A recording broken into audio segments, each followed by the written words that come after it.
আজকের এই ভিডিওটা আমার যে কারণে বানানো, সেই কারণটা হলো অভ্র। তাছাড়া আমি এই ভিডিওটা আজকে বানাতাম না। আপনারা সবাই জানেন যে আমি অভ্রর সাথে ভিডিও করতাম, বা অনেক ভালো সম্পর্ক ছিল তার সাথে আমার। কিন্তু কিছুদিন আগে সে আমার সাথে এমন একটা কাজ করছে, এটা আমি মাইনে নিতে পারিনি। আসলে আমি ওর ভাইয়ের মতো ছিলাম, ও আমার ভাইয়ের মতো ছিল, এরকম চলাফেরা করতাম সবসময়। কিন্তু মাঝখান দিয়ে সামান্য টাকার জন্য আমার সাথে যে ব্যবহারটা করছে, এইটা হয়তো আপনারা যদি হইতেন মাইনে নিতে পারতেন না। তো আমি জানতাম যে, আমি মানুষের কাছে বলতাম যে আমাদের টিমের মতো কোনো টিম হয় না, আমরা টিমে যে কজন আছি সবই ভাইয়ের মতো।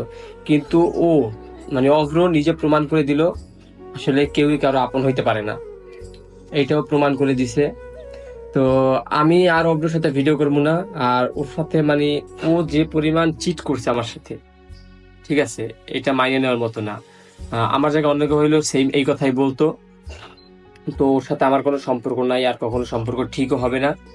তো আপনাকেও যত ভুল ধারণা ছিল যে ওর সাথে আমার ভালো সম্পর্ক আছে, সেটা আমি করে দিলাম যে ওর সাথে আমার কোনো ভালো সম্পর্ক নাই, এবং সম্পর্ক সব শেষ করে দিছি। এইটাই এইটাই সবাই মানে মনে রাখেন, ওর সাথে আমার কোনো সম্পর্ক নাই।